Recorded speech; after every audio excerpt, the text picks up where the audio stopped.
Hey everybody, this is the Connection Experience with Dr. Shani. For those who have not seen some of my earlier videos, I want to clarify what it is that I do. I'm a licensed clinical professional counselor.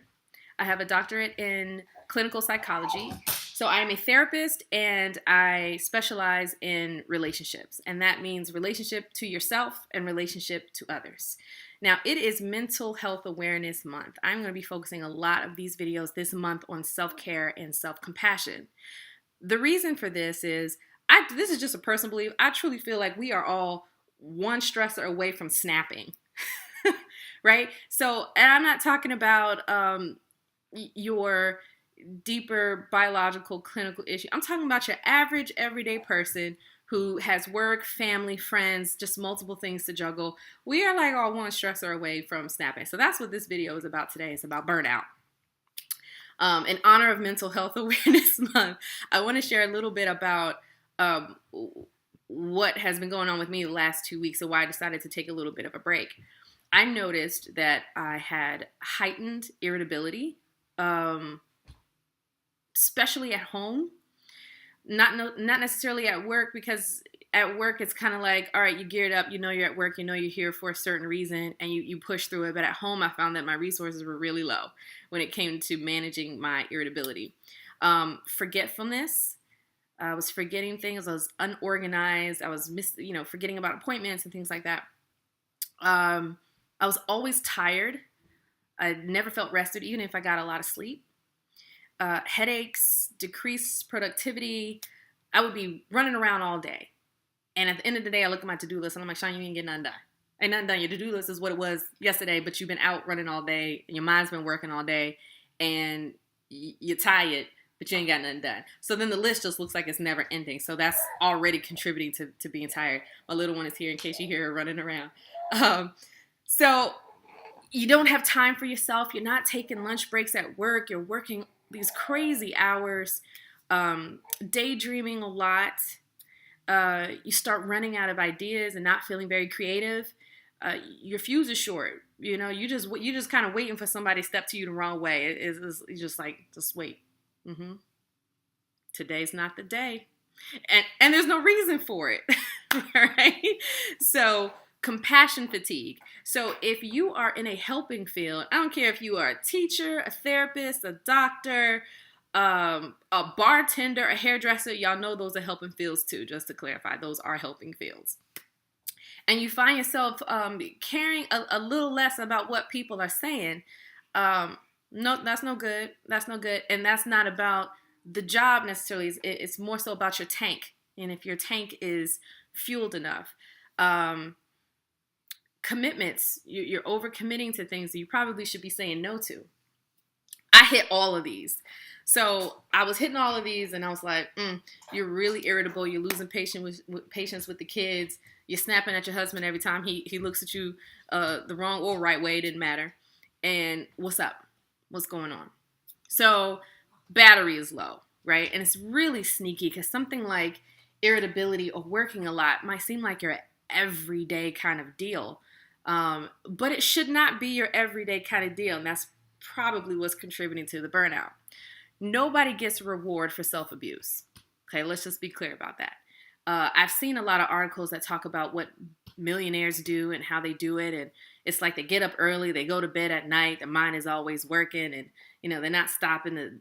No. Nobody gets a reward for that type of treatment for yourself. And it starts to show up. People around you will suffer for it. Your work eventually will suffer for it. So burnout, not a good thing. It's not a good thing. It's not something that you need to be proud of.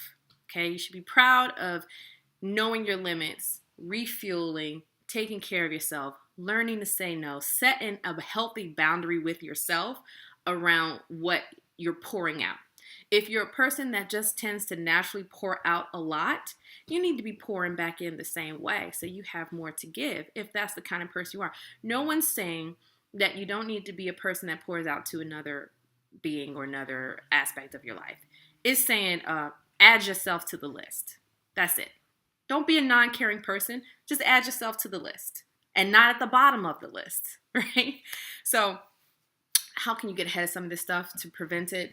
Luckily, thanks to my lovely brother and sister-in-law, they had their 10-year wedding anniversary and scheduled this big trip for everybody to go and celebrate their marriage with them, which was awesome, by the way. I'll talk about that a little bit later.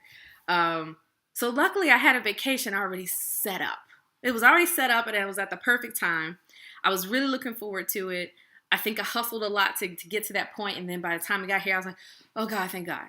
And so luckily I had that vacation set up, and we were gone for a week, and it was really, really nice. Physically, it was a lot, but it gave my brain a complete break, and I think that's what I needed. Another thing, say no. Say no to things. You don't need to say no to everything, but do not overcommit yourself.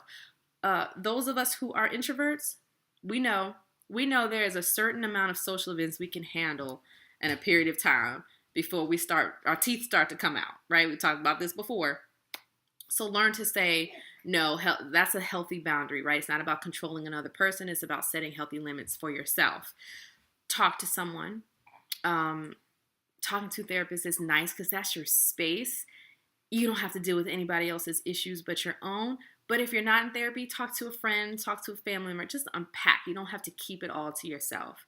And you never know. People might be willing to help. Ask for help. Ask for help. Have somebody come and watch the kids so you can take a nap. Not so that you can wash clothes or do dishes, so that you can sleep. I'm bad at this, but it's a good suggestion. Take a break from work. Stop working through your lunch breaks. I've been doing better with this. Historically, I've done really, really awful with this. I planned things back to back, and even when I had a break, I was working. The last week and the week prior to my vacation, I had lunch breaks, and it made a huge difference in my day, where I just sat and I ate, and I might zone out a little bit, but it was recharging. Unplug. Have a start and end time to your business day for yourself. Some of us have to be on call sometimes, so I understand that. But if it's not an emergency, you don't have to check your emails. Don't check your emails. If you say the end time of your day is 6, let that be it until the next morning. For most of us, that's possible. There might be a rare occasion where you can't do that, but for most of us, that is possible. End your workday. The irritability issue. If you're finding yourself being irritable, be quiet. Lord, be a muzzle. Don't talk. Don't do it. You don't have to. Go take a breather. Go take about 20 minutes to yourself. Calm down. Remind yourself it's not about the moment. It's about your internal resources, and you're low. You're low with your internal resources.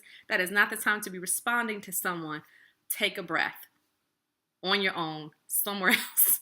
Breathe, because the next thing that comes out your mouth is going to be inappropriate. I promise. These are just some of your quick and dirty. I like the quick and dirty suggestions because they're easily accessible. A vacation is awesome, but if you can't grab that in the moment, you might find you're having a burnt out week and you can't just plan a trip, So monitor yourself. Something that I'm putting myself to work here. I'm going to challenge myself to do a weekly check-in with myself. Where am I at? How was my week? Am I rested? Was I crazy? What do I need to do to recharge for the next week? I'm going to do that with myself. And I think this will benefit everybody around me to do that check-in and to figure out what it is that I need and provide it. Find out what it is that you like all the time and try and do more of it during the week. Easily accessible things. If you like a hot shower, get up a little bit earlier and make sure you're able to take a few more minutes in the shower. That might help. If you like your tea and coffee in the morning, have a mindful minute where you can sit and drink your tea and coffee and you're not working or doing anything else. That's nice. I'm not a morning person until I had kids. Now that I have kids, I get up early before they wake up. And they're good sleepers, y'all. I'm not getting up at 6 a.m. They sleep till like 9:30. So I get up a little bit earlier than them. I get myself ready, and then I chill for a second. So even though I'm not a morning person, I love that time to myself. So now I'm up. And actually, it starts my day off a little bit better. So there's lots of stuff online about this. Even if you go to Pinterest, put in burnout, all these suggestions and self-care articles will pop up. Look to yourself to figure out what it is that you need. put in a little bit of a plan. It needs to be intentional so that it happens. It cannot be an accident. It won't happen. So figure that out, sort it out for yourself. I promise you'll feel better about it. And I hope this helps. I'm glad to be back. Hope everyone is doing all right, and I'll see you next week.